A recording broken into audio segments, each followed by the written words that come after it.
주간 동안 주의 은혜 가운데 평안하셨습니까? 살 좀 찌셨습니까? 옆에 사람하고 인사합시다. 사랑합니다. 축복합니다. 네. 제목이 있습니다. 제목 같이 읽겠습니다. 몸으로 하나님께 영광을 돌리라. 아멘. 오늘 본문은요, 우리 지난번에 5장에서 음행에 대한 얘기를 했었거든요. 그리고 이제 중간에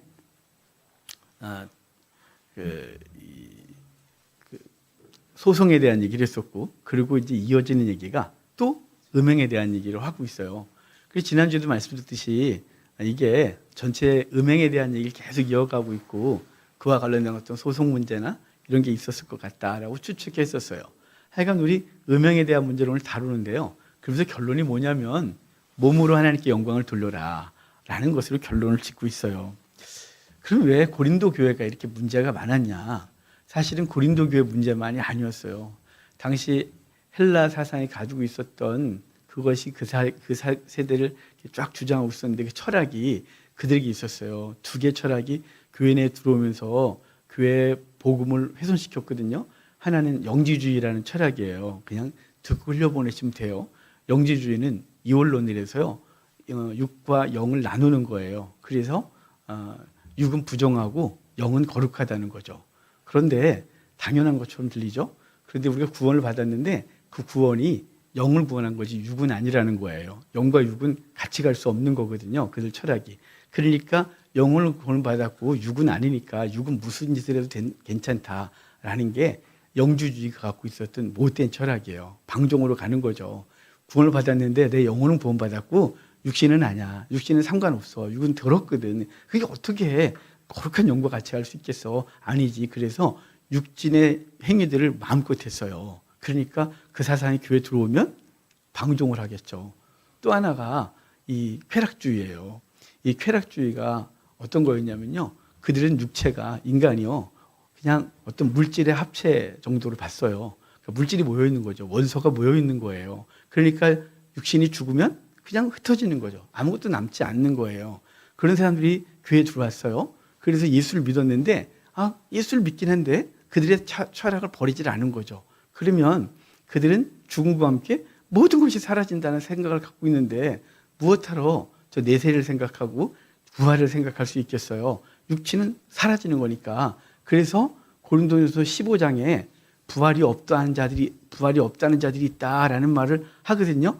그래서 15장은 온통 부활에 대한 얘기를 해요. 그것은 바로 그 쾌락주의자들이 육신이 죽으면 사라진다고 생각했던 그들을 향하여 아니야, 어떻게 사라지니? 라고 하면서 그들에게 부활에 대해 변증하고 있는 거거든요. 그러니까 이런 사상이 쑥 들어오면 내세도 없어요. 그리고 이 땅에 닿아요. 그러니까 이 쾌락주의자들은 어차피 이 물질이, 이 몸이 물질이 이렇게 합쳐진 거니까 죽으면 끝나니까 그 무엇을 위해 사냐?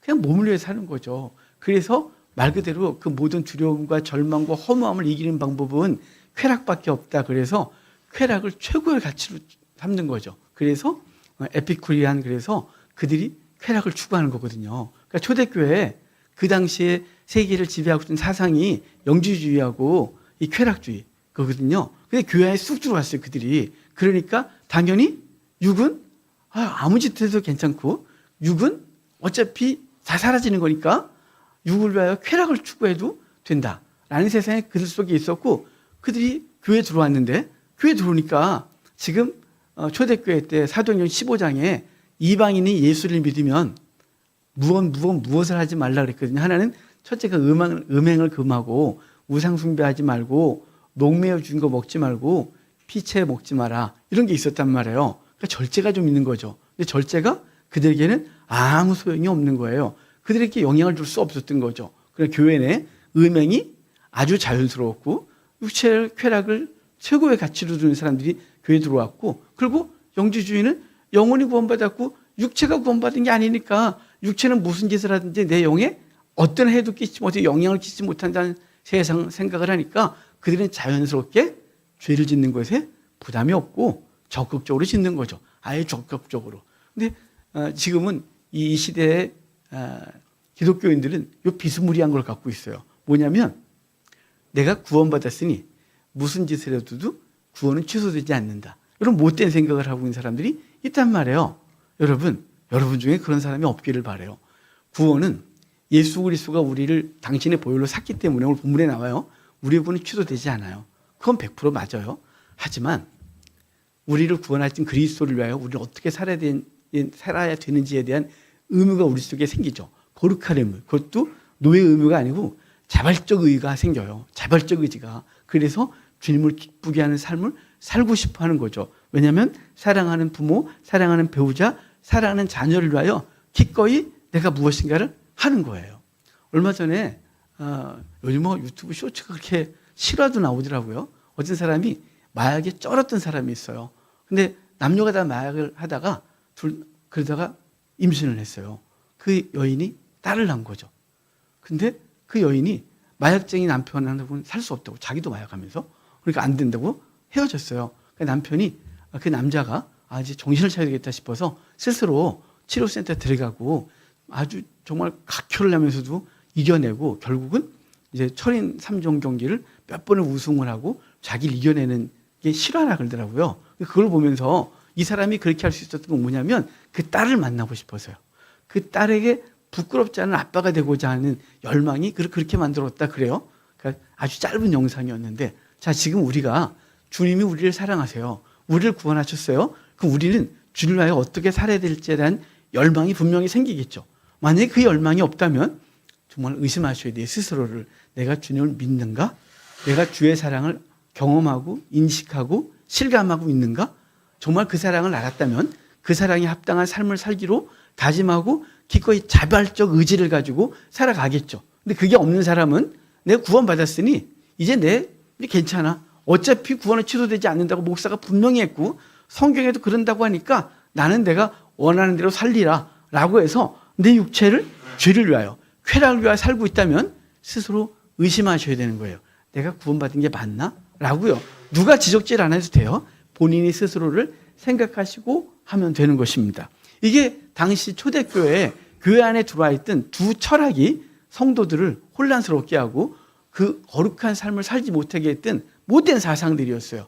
그 사상이 오늘 본문에 있는 거예요. 이해가 되셨죠? 오늘 괜히 시작부터 철학 얘기를 해서 저도 철학 싫어하는데 학교 다닐 때 철학이 그렇게 골치가 아팠어요. 왜 철학을 하는지 알 수가 없는.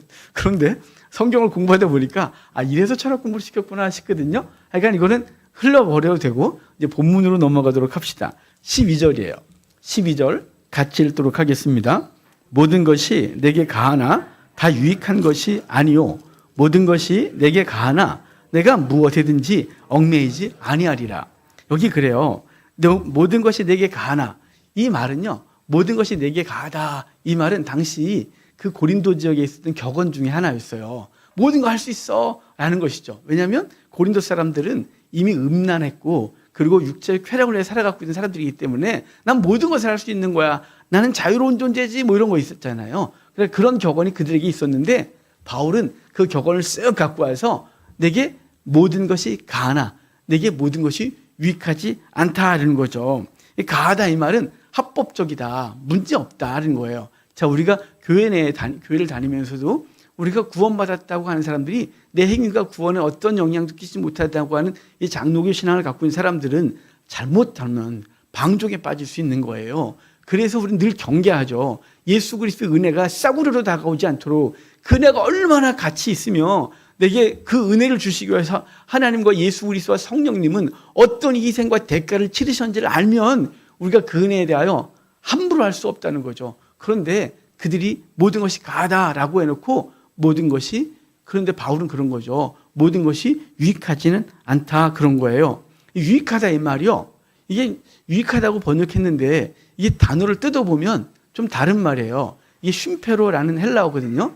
이게 쉼페로는 헬라어는 쉰 더하기 페로라는 단어의 합성어예요. 이게 쉰이 뭐냐면 영어로 with인 거예요. 같이, 함께 이런 뜻이거든요. 그러니까 여러분 나중에 이제 어쩌다가 헬라어를 들으시면 앞에 쉰이나 쉰 뭐 이런 단어, 쉬가 들어가면 함께라는 단어가 있구나 이렇게 아시면 돼요. 네, 쉼페로 그러는데요. 이게 페로가 뭐냐면 견디다, 유지하다, 낳다 뭐 이런 거예요. 아기를 낳을 때. 그러니까 버티다. 뭐 이런 거거든요. 그러니까 쉼표로는 함께 버티는 거예요. 함께 이겨나가는 거예요. 함께 낳는 거예요. 함께 유지하는 거예요. 이게 무슨 뜻이냐면 여러분 우리 성도는 함께 하나님의 나라를 세워가는 존재예요. 함께 거룩한 십자가를 지죠. 함께 거룩을 유지하고 살아가는 존재가 우리라 이 말이에요. 그러니까 모든 것이 내게 가하나 다 괜찮아 할 수 있어. 그렇지만 내게 유익한 것이 아니야 이 말은 우리가 그런 것들을 함께 메우갈 존재지 그걸 포기하는 존재가 아니라 이 말이에요. 그래서 쉼표로 이렇게 말했단 말이죠. 그러면서 이어지는 얘기를 좀 볼까요? 유익한 것이 아니요 모든 것이 내게 가하나 내가 무엇이든지 얽매이지 아니하리라 그래요. 이 얽매이다 이 말은요. 이게 우리가 무엇인가에 사로잡혀 있는 것을 말하는 거예요. 그러니까 이 얽매이다가 여기 이제 권세나 권력에 이렇게 짓눌려 있는 상태를 말하는 거거든요. 근데 지금 이 본문에서 말하고 있는 건 뭘까요? 음행에 대한 얘기를 하잖아요. 음행을 하는 사람들은 무엇인가에 얽매여 있는 거예요. 쾌락에 얽매여 있는 거죠. 음행에 얽매여 있는 거예요. 그런데 우리는 아니 음행을 안 해. 할렐루야예요. 그런데 우리는 무엇인가에 얽매일 수 있죠. 그게 뭐냐면요. 돈, 명예, 쾌락, 세상 가치에 얽매여 있는 거죠. 그래서 우리는 그것에 얽매여서 끌려다니는 거예요. 오늘 본문에 뭐라 그러냐면 모든 것이 가하나 모든 것이 유익하지 않고 모든 것이 가하나 모든 것에 얽매이지 아니하리라 이 말은요. 바울이 말하는 거예요. 그래 나 다 할 수 있어. 그래 네가 말한 대로 내가 쾌락을 추구할 수 있지. 그래 내가 그거 한다고 해서 큰 문제는 없어. 하지만 내게 유익하지도 아니하고 그리고 내가 그것에 얽매이지도 않아 이 말이에요. 근데 여러분 이것에 우리는 늘 얽매여 살거든요. 세상같이 얽매여 살아요. 오늘 본문의 사람들은 음행에 얽매였고요. 그리고 우리 대부분의 많은 사람들은 이 땅에 사는 사람들은 돈에 얽매이고요. 세상 평가에 얽매이고요. 그리고 세상 가치에 얽매이죠. 그리고 그걸 끊어내고 이겨내는 게 우리 성도들이 복음을 가지고 살아가는 한 이유이기도 해요. 그러니까 우리 이겨야 되는데 쉽지가 않죠. 여러분 지난 한 주에 어떠셨어요? 명절에 행복한 사람이 있는가 하면 명절이 지옥인 사람들이 있거든요.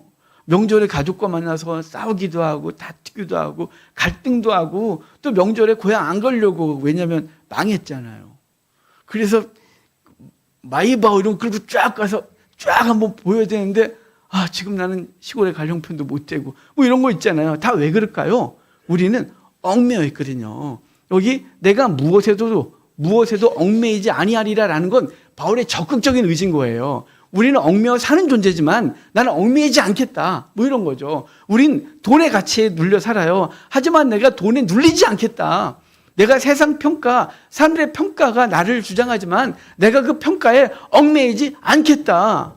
육체적 쾌락이 우리를 주장하지만 내가 그 육체의 쾌락에 얽매이지 아니하리라. 이게 지금 12절 말씀이에요. 이해가 되십니까? 이게 바울이 갖고 있는 적극적인 의지. 그러니까 내게 모든 것이 가하나 모든 것이 유익한 것이 아니요 내가 모든 것이 가하나 내가 그 모든 것에 어떤 것에도 얽매이지 아니하리라 라고 하는 바울의 의지를 발현함으로 드러내므로 사람들에게 너희도 그래라 라고 말해주고 있는 거죠.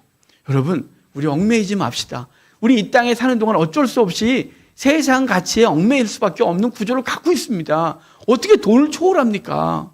어떻게 사람들의 평가를 초월합니까? 어떻게 우리가 즐거워하고 좋아하는 걸 초월할 수 있습니까? 우리는 신도 아니고 우리는 그만한 능력자가 아닙니다. 하지만 우리 의지가 발동되기를 원하고 그래서 그것과 싸우는 거룩한 의지가 우리 속에 살아나기를 주의 이름으로 축복합니다.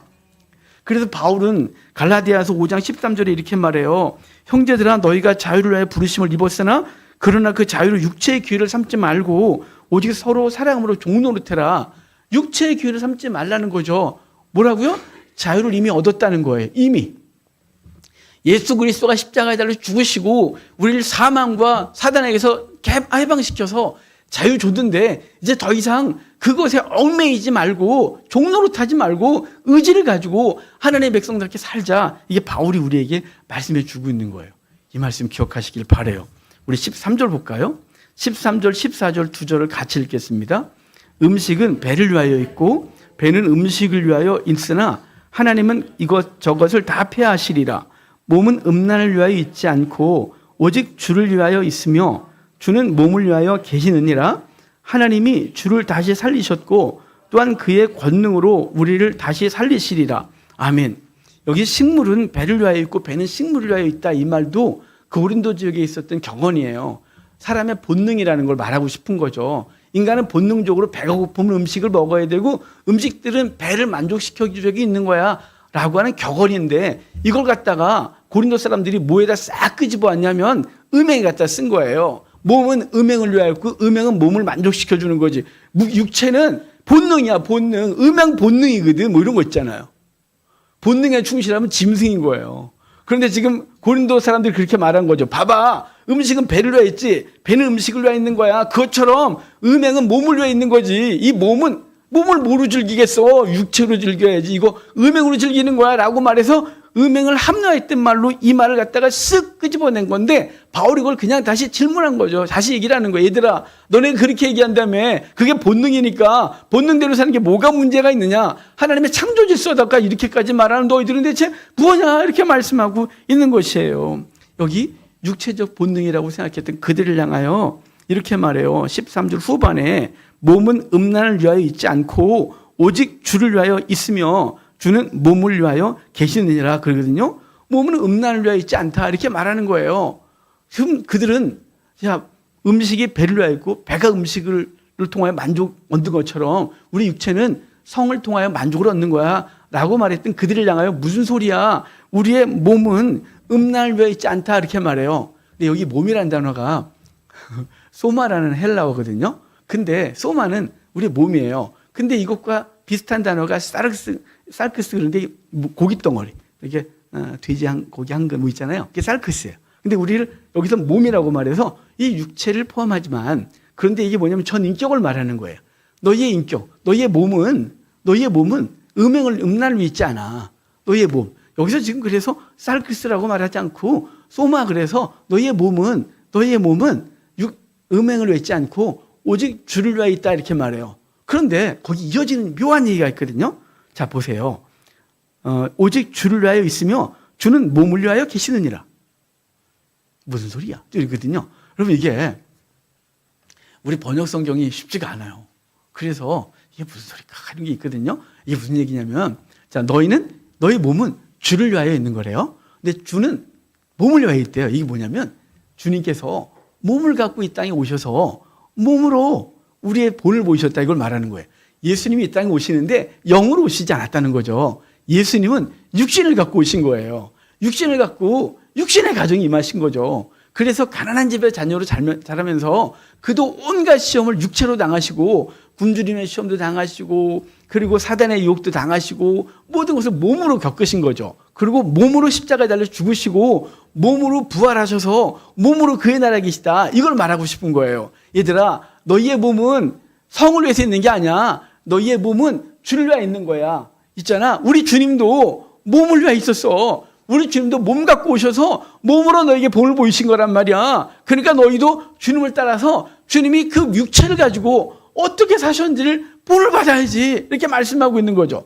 예수님이 그냥 영으로만 오셨다면 우리가 무슨 소용이 있니? 그래서요, 초대교회 때 이단은 예수님의 육체로 오시는 부인하는 것이었어요. 그게 적그리스도였고 그게 이단이었단 말이에요. 왜 그러냐면 예수님이 어떻게 영지주의에 근거해서 부정한 육을 갖고 올 수 있어? 그분은 육신을 그냥 겉으로 마치 가면을 쓰듯이 오셨고 그분은 영이실 뿐이야 라고 말했단 말이죠. 근데 바울은 말하는 무슨 소리야? 그분은 육체로 오셨어. 육체로 오셔서 육체로 고난을 당하셨고 육체로 죽으셨고 육체로 부활하셨고 육체로 그의 나라에 계시지. 그러니까 그분이 우리에게 본을 보이실 것처럼 우리도 육신을 갖고서 주를 위해서 사는 것이 아니라 죄를 이겨내고 육신을 갖고 주를 위하여 사는 것, 그게 당연한 것이다, 이렇게 말씀하고 있는 거죠. 그래서 하나님은 주를 다시 살리셨고 또한 그의 권능으로 우리를 다시 살리시리라. 자, 예수님이 육체를 갖고 사시다가 육체로 죽으셨어. 그런데 주님이, 하나님이 육체를 다시 살리셨지. 마찬가지로 나중에 우리를 그 육체로 살리실 거란 말이죠. 이게 우리를 살리시리라, 이 말이요, 앞에 전치사가 에크란 단어가 붙은 단어거든요. 이게 뭐냐면 밖으로라는 뜻인데 밖으로 끄집어냈다는 거예요. 뭐냐면 우리 육체가 무덤에 갇힐 거 아니겠어요? 그렇게 썼겠죠?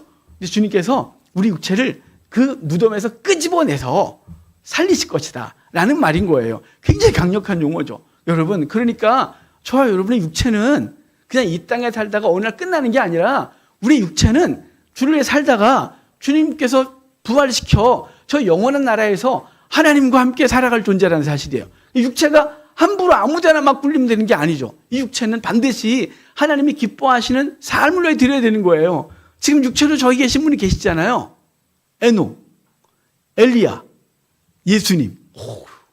저와 여러분도 육체로 그의 나라에 영원히 살 거란 말이에요. 그러니까 육체는 그냥 있다가 썩어질 거니까 마음대로 사용해야 되가 아니라 육체는 잘 보존해야 되는 거예요. 이 보존해서 하나님이 원하시는 거룩한 삶을 위하여 사는 존재다라는 걸 늘 인지하시고 살아가시기를 주의 이름으로 축복합니다. 그래서 다시 살리셨다. 우리를 다시 살리실 것이다. 우리를 그 무덤에서 끄집어내서 하나님의 백성으로 다시 영원히 살게 하실 것이다 라는 걸 말씀하고 있음을 기억하시길 바랍니다. 자, 우리 15절이거든요. 15절 같이 읽을까요? 너희 몸이 그리스도의 지체인 줄을 알지 못하느냐? 내가 그리스도의 지체를 가지고 창녀의 지체를 만들겠느냐? 결코 그럴 수 없느니라. 여기 이제 그 결론은 뭐라냐면 너희의 몸이 그리스도의 지체다 이렇게 말해요. 알지 못하느냐 이 말은 아주 강한 어조죠. 너 그거 몰라? 이렇게 해요. 야, 넌 그리스도의 지체야 라고 말하거든요. 그리스도의 지체다 이 말은 자, 우리 그리스도의 지체다 하면 이런 거 손, 발 이런 거잖아요. 그럼 그리스도는 누굴까요? 우리의 머리시죠. 사도 바울이 옥중에서 쓴 성경이 원래 5개가 있어요. 에베소서, 빌립보서, 골로새서, 빌레몬서, 라오디게아서. 근데 라오디게아서는 없어졌어요. 그런데 이 쌍둥이 서신이라고 하는 에베소서, 골로새서 이게 교회론이거든요. 그런데 여기서 골로새서는 그리스도 교회의 몸인 머리이신 그리스도가 주제고요. 에베소서는 그리스도의 몸이 주제예요. 그러니까 에베소서는 교회가 한 그리스도의 몸이라는 걸 강조한 거고 골로새서는 교회의 머리는 그리스도라는 걸 강조한 성경이에요. 그러니까 바울이 여기 그 옥중서신에 썼던 교회에 대한 얘기를 할 때 우리는 그의 지체이고 예수 그리스도는 우리의 머리 되신다 이렇게 말하죠. 그래서 머리 대신 예수 그리스도를 붙들어라 이게 바울이 말하는 거예요. 그러니까 우리가 지체다 이 말은요. 우리는 무엇을 통해 명령을 받고 무엇을 통해 움직이는 존재냐면 머리신 예수 그리스도를 통하여 우리는 생각하고 행동하고 살아가는 존재인 거예요. 그런데 여러분의 머리가 우리의 머리가 세상이라면 세상 가치를 따라 살겠죠. 우리의 머리가 돈이라면 돈 따라 살겠죠. 우리의 머리가 쾌락이라면 쾌락 따라 살겠죠. 쾌락의 지체로 살아가겠죠. 우리의 몸뚱아리가 온통 쾌락을 쫓아다니며 살 거란 말이죠. 근데 우리의 머리가 뭐라고요? 그리스도라고요. 우리의 머리가 그리스도고 우리는 그의 지체로서 우리의 손과 발이 주를 위하여 살아가는 존재가 되었다는 사실을 잊지 마셔야 돼요. 그러니까 우리의 언어는 그리스도 언어가 돼야 되고 우리의 눈빛은 그리스도의 사랑의 눈으로 하트를 뿅뿅 날려야 되고 우리의 손발은 그리스도가 원하시는 거룩한 삶을 위하여 몸부림을 쳐야 하는 것이에요. 이게 우리가 그리스도의 지체다라고 말하는 거거든요. 우리의 몸은 그리스도께서 죽으시고 부활하셔서 그 대가를 주신 거예요. 이 대가를 주신 건 이제 내가 살았으니 마음대로 산다가 아니라 이제 내가 그리스도를 살았으니 내가 그리스도의 지체의식을 가지고 그리스도를 위하여 사는 존재 그렇게 되는 거죠. 그래서 그리스도의 지체인 줄 알지 못하느냐? 내가 그리스도의 지체를 가지고 창기의 지체를 만들겠느냐라고 또 질문해요. 이 말은 몰라서 그런 걸까요? 아니죠. 되묻는 거죠. 야, 네 몸은 그리스도의 지체야. 근데 창기와 잠자를 내 창기와 한 몸이 돼 창기를 왜 네 몸을 바쳐? 이게 가능한 거야? 라고 하는 거죠. 상상할 수 없지만 예수님이 머리세요. 근데 우리가 그리스도의 몸인데 이 몸이 창기와 뒹굴면 머리신 주님은 얼마나 괴롭겠어요. 내 몸뚱아리가 내 마음대로 되질 않는 거지. 이놈의 몸뚱아리가 내가 지시를 해도 지 멋대로 가는 거야. 이 몸뚱아리가. 우리가 그렇다고 하는 거예요. 우리가. 여러분 그렇게 되지 않기를 바라요. 그래서 너희가 어찌 창기의 지체로 삼겠느냐 그러면서 거기 15절 후반에 결코 그럴 수 없느니라. 여러분 이 말을 사도 바울이 얼마나 자주 사용한 줄 아세요? 로마서 5장에서 이렇게 말했었어요. 로마서 5장에서 6장에서 그런즉 우리가 무슨 말을 하리요? 은혜를 더하게 하려고 죄를 거하게 했느냐? 그럴 수 없느니라. 이 말은요. 사도 바울 로마에 편지를 하면서 1장부터 4장까지는 이렇게 말해요. 1장은 이방인의 죄인, 2장은 유대인도 죄인, 3장은 모든 인류를 가진, 4장은 이 믿음으로 의로워짐, 5장은 그리스도의 보혈로 우리를 구원했다가 되고 6장에 와서 그리스도의 보혈로 우리를 구원했으니까 6장에 와서 그러면 이미 구원받았으니 마음대로 살아도 되느냐? 그럴 수 없느니라. 그럴 수 없느니라 라고 6장에서 반복하고 있는 거예요. 그러니까 우리는 예수 그리스도의 은혜로 구원받았단 말이에요. 우리가 원수 되었을 때, 우리가 아직 죄인 되었을 때, 우리가 하나님 앞에 아직 연약할 때 그리스도께서 우리를 죽으심으로 그 사랑을 확증했다. 그래서 너는 구원받았다. 믿음으로 구원받았다. 이제 그럼 막 살면 되냐? 6장에서 그럴 수 없느니라. 그럴 수 없느니라. 오늘 본문도 그 얘기를 하는 거예요. 우리가 그리스도의 지체가 됐는데 우리가 어찌 창기와 한 지체가 되느냐? 그럴 수 없느니라 이렇게 말하는 거예요. 이건 강한 부정이죠. 강한 부정. 그러지 마라. 그러면 안 되는 것이다 이렇게 말하는 거예요. 그러니까 우리의 몸은 하나님의 영광을 위하여 이미 구별된 존재라는 사실을 늘 기억하셔야 되는 거예요.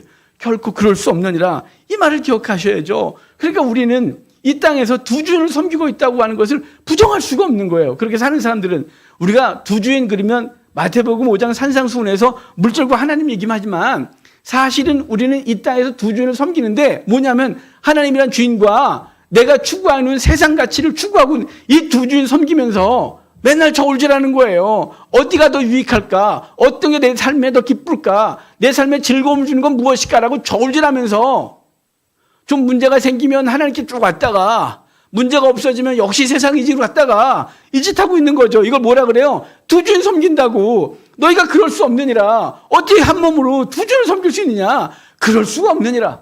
여러분, 그럴 수 없느니라 이 말을 사도 바울의 이 답답하고 그 안타까운 심령의 소리가 우리 속에 들리기를 바랍니다. 자, 우리 16절 볼까요? 같이 읽어요. 창녀와 합하는 자는 그와 한 몸인 줄을 알지 못하느냐? 일러스되 둘이 한 육체가 된다 하셨나니 주와 합하는 자는 한 영이니라. 아멘. 창녀와 합하는 자는 둘이 한 육체가 된다 했다. 이 말은 무슨 얘기냐면요. 창세기 2장의 말을 갖고 온 거예요. 창세기 2장에 아담이 혼자 있는 걸 좋게 보지 못하시고 참 보시기에 좋지 않았다고 하시고 짐승의 이름을 짓게 하시고 아담을 잠재우시고 갈빗대를 뽑아 하와를 만드시죠. 그러고서 하와를 보내는데 그때 이렇게 말하는 거예요. 남자가 부모를 떠나 여자와 합하여 한 몸이 됐다. 이렇게 말하거든요. 그러니까 한 몸이 됐다. 그러니까 창세기 2장 24절 정도 될 것 같거든요. 거기서 한 몸이 됐다 이렇게 말하는 거예요. 여러분 그러니까 이 말은 무슨 얘기랄까요? 아담과 하와가 잠자람을 한 몸이 됐어.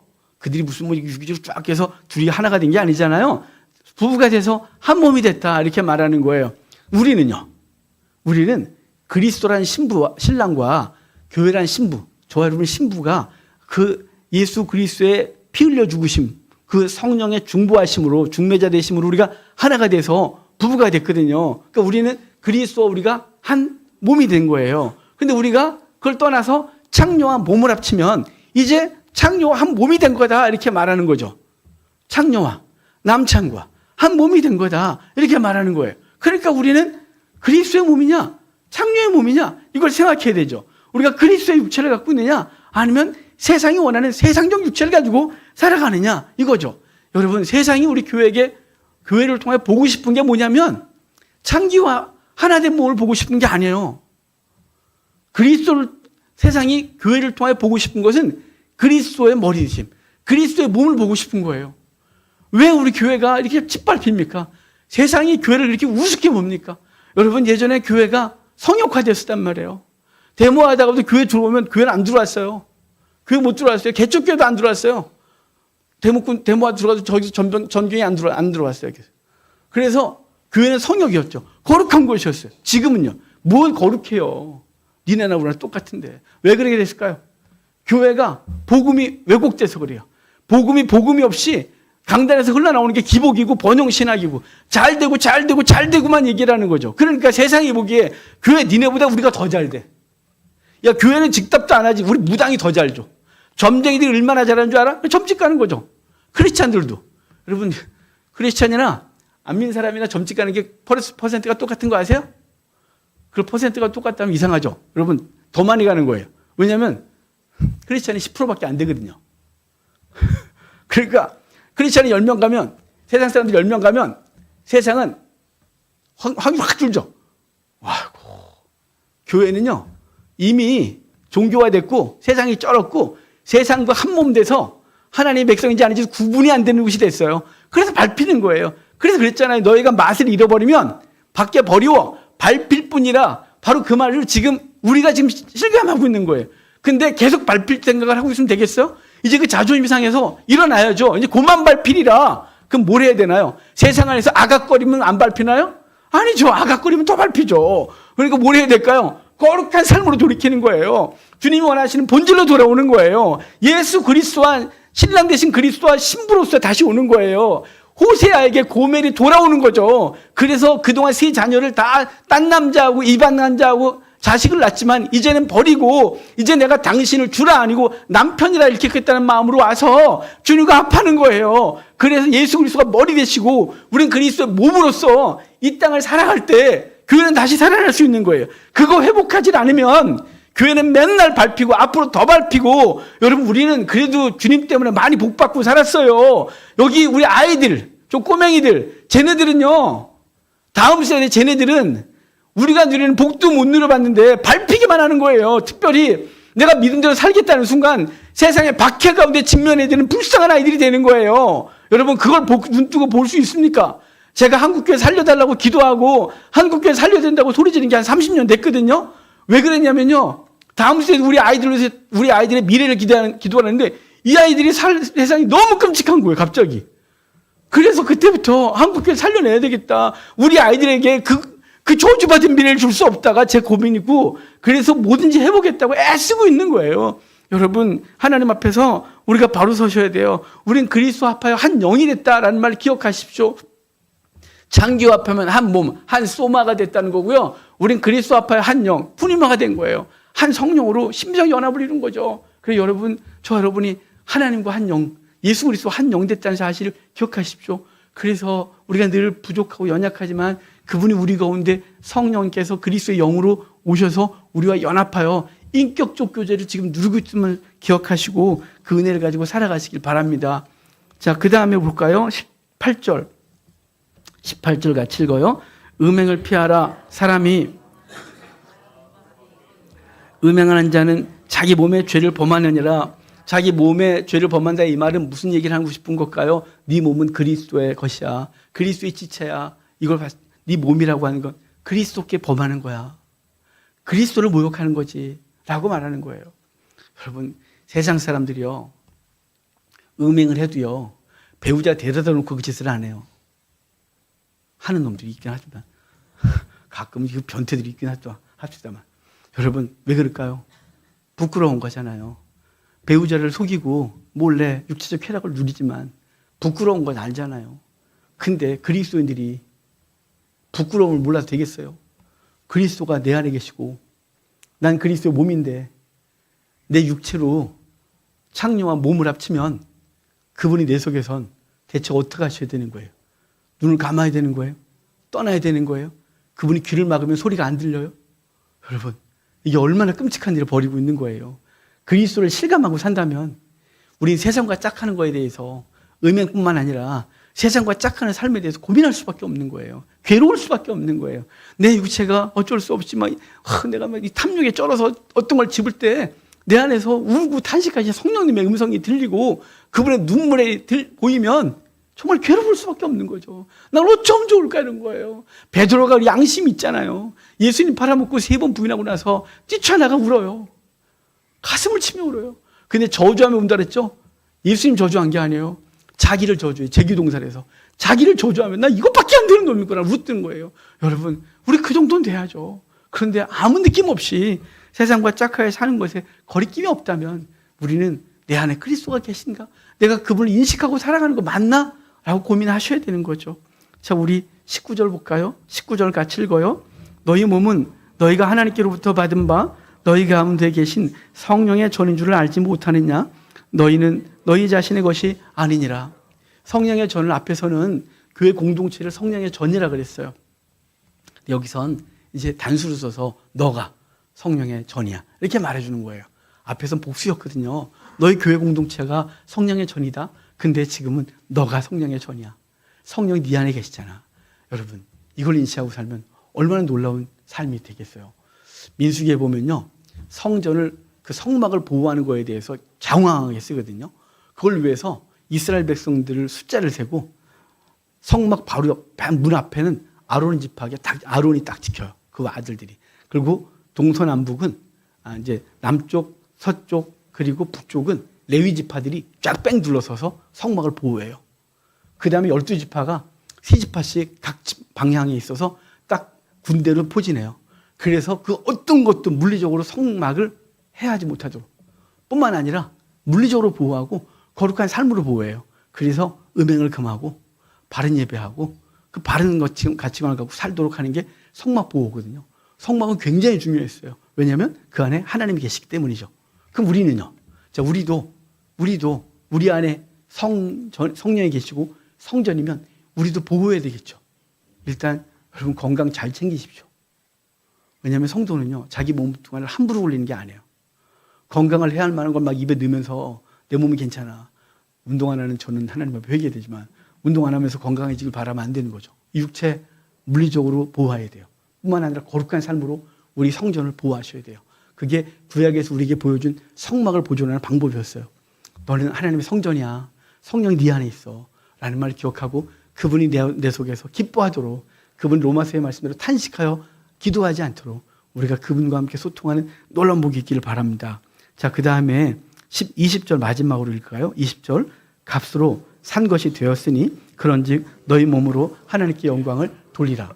값으로 샀다 그러잖아요. 이 값으로 샀다 이 말은 과거예요. 단회적 사건이에요. 예수 그리스도의 보혈로 우리를 샀다. 그러므로 이제 너희는 너희 몸으로 하나님께 영광을 돌려라. 그 앞에는 네 몸은 네 게 아니야. 이렇게 앞에 말했거든요. 19절 후반에. 우리의 몸은 우리 게 아니에요. 내 몸 갖고 내가 안 되는데 네가 뭔 상관이야. 이렇게 말하면 안 되겠죠. 아시겠습니까? 내 몸은 내 것이 아니고 주의 것입니다. 그리고 이제는 주께서 내 몸을 사시고 하여 당신의 몸을 희생하여 우리를 사셨어요. 그래서 이제는 우리는 주를 위하여 사는 존재가 된 거죠. 뭐로 영광을 돌리냐면 몸으로 영광 돌리래요. 너희 몸으로 하나님께 영광을 돌리래요. 우리는 영광을 뭐로 돌리냐면 요거로 돌려요. 찬송으로 영광 돌려요.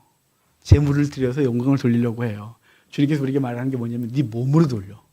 네 몸으로 영광스럽게 살아줘. 네 몸이 내 영광이 되어줘야지. 네 가정에 돌아가서 네 몸이 내 영광이 되죠. 네 직장에 돌아가서 네 몸이 내 영광이 되죠. 너의 언어가 내 영광이 되죠. 너가 사람을 대할 때 내 몸이라고 생각해서 대해줘. 그래야 네 몸으로 내 영광을 돌리는 거지.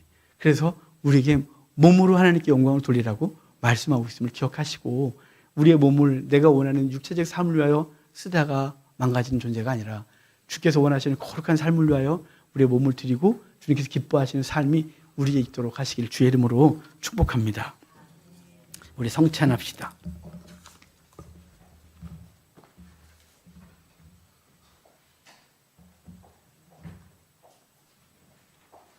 찬송가 312장 찬송 드리겠습니다. 312장 찬송입니다.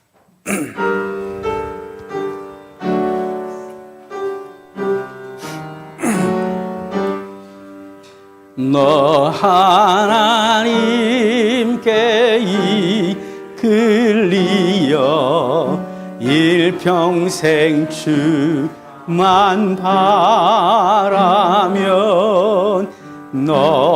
어려울 때 힘 주시고 언제나 지켜주시니 사랑 및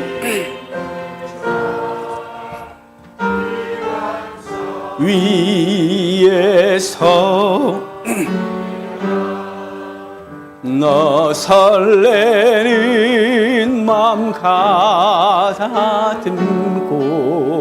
희망 중 기다리면서 그네로 신 주의 뜻과 사랑에 만족하 우리를 불러주신 주 마음에서 원하신다. 주 찬양하고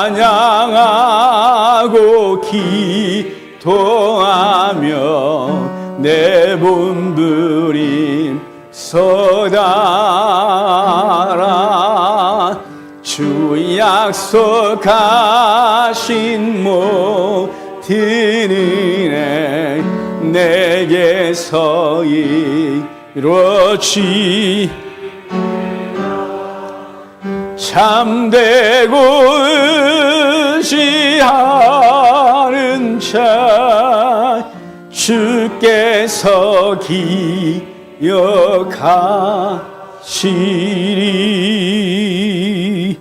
아멘.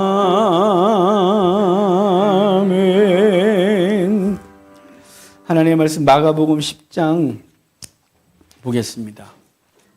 마가복음 10장 42절부터 45절까지입니다.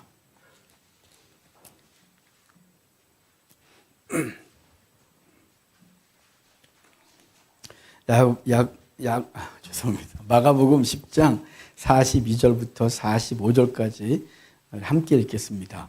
예수께서 불러다가 이르시되 이방인의 집권자들이 그들을 임으로 주관하고 그 고관들이 그에게 권세를 부리는 줄을 너희가 알거니와 너희 중에는 그렇지 않을지니 너희 중에 누구든지 크고자 하는 자는 너희를 섬기는 자가 되고 너희 중에 누구든지 으뜸이 되고자 하는 자는 모든 사람이 종이 되어야 하리라.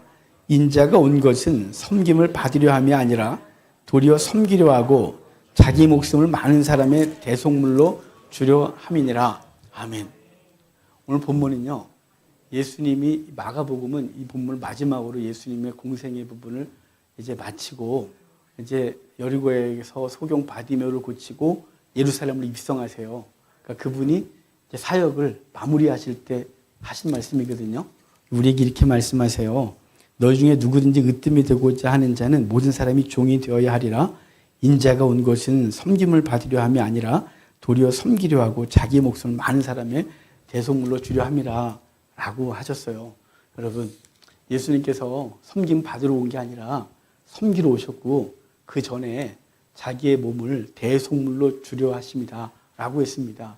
예수님이 주신 그 육체, 우리가 또 상징하는 그 떡과 음료를 마시고 우린 돌아가서 우리의 삶의 자리에서 섬기는 자의 삶을 살아야 합니다.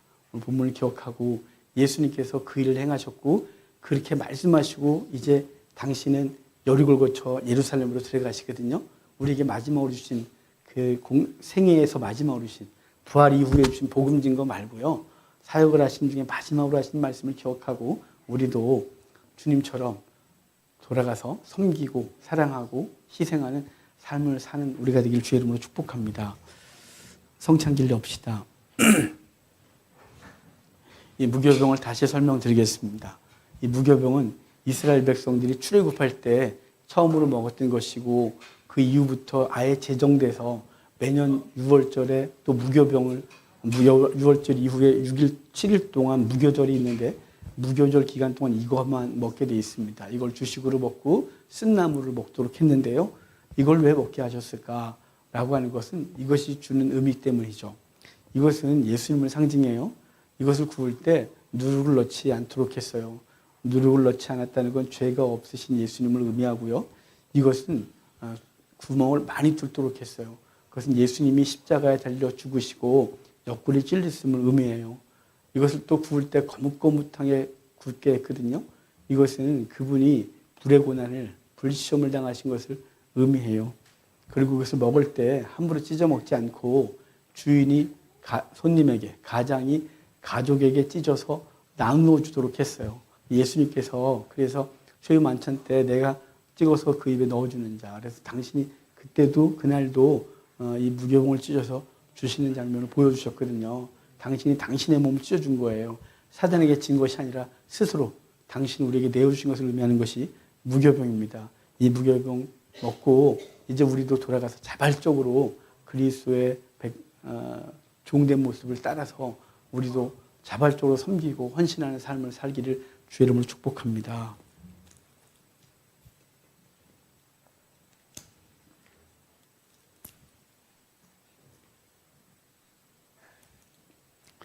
우리 떡을 듭시다. 떡을 들고 하나님께 이렇게 기도합시다. 주님, 당신이 나를 위해서 내어주신 그 몸 이제 내게 연합되었고 이제 내 몸은 주의 것이로 이제 주의 것으로서 주께서 원하시는 거룩한 삶을 살겠습니다. 이렇게 다짐합시다. 그리고 내가 섬겨야 될 사람을 떠올리고 그 사람을 섬기겠습니다. 주님처럼 주님이 나를 섬긴 것처럼 죽기까지 해주신 것처럼 나도 그러겠습니다. 내게 힘 주십시오. 죽을 힘 주십시오. 라고 잠깐 기도하도록 하겠습니다. 기도합시다. 하나님 감사합니다. 당신이 주신 하나님 우리에게 주셔서 이 떡 대하며 예수 그리스도의 몸을 다시 기억하게 해서 감사합니다. 나같이 못난 것을 위하여 주님이 죽으셨고 그 죽으신 육체를 내게 주시며 이제 너도 그렇게 살라고 하셨습니다. 이제 우리도 주님 닮아서 내 몸으로 주를 섬기겠습니다. 내 몸으로 내 지체들을 섬기겠습니다. 내 몸으로 주께서 구원하길 원하는 영혼들을 위하여 내어주겠습니다. 하나님 힘 주십시오. 그럴 믿음 허락하시고 용기 주십시오. 죽을 힘 주십시오. 그래서 주께서 나를 구원하셨듯이 나도 내게 맡겨진 영혼들을 능히 구원해내게 하옵소서. 감사합니다. 하나님 감사합니다. 주님께서 우리에게 당신의 몸을 주셨습니다. 이제 우리도 우리의 몸을 주님께서 원하시는 영혼들을 위하여 주겠습니다. 당신이 우리를 섬기신 것처럼 우리도 섬기겠습니다. 힘 주십시오. 용기 주십시오. 우리 속에 있는 못된 본성이 우리를 주장하지 못하도록 해주시고 주의 사랑이 우리를 주장하여 우리도 우리에게 맡겨진 영혼들을 사랑하고 섬기게 하여 주십시오. 감사합니다. 예수님의 이름으로 기도합니다. 아멘. 주님의 몸입니다.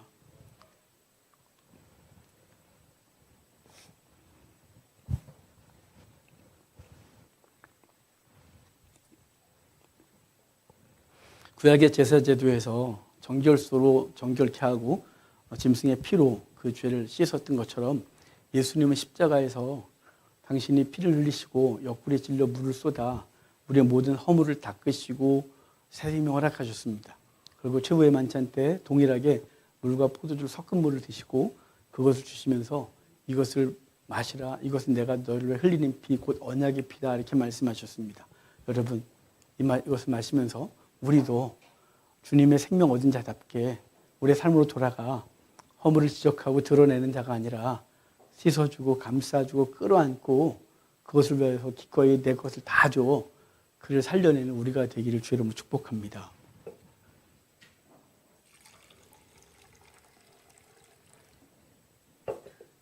잔을 듭시다.